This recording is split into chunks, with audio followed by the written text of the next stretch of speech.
Yan po ang ginagawa kong proseso kapag pinagpapares ko ang isang ibon.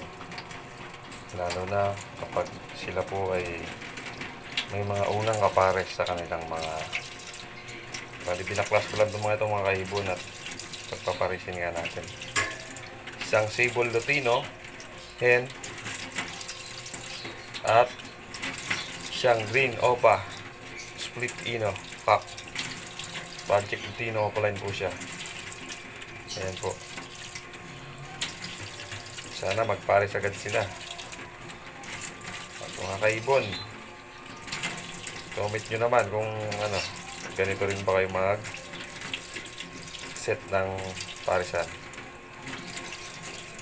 Comment below nyo lang po. Huwag nyo na rin kalimutan mag-like at share yung mga video ina-upload ko. Maraming salamat po. From Kuya Mel, Mini Avery. Salamat.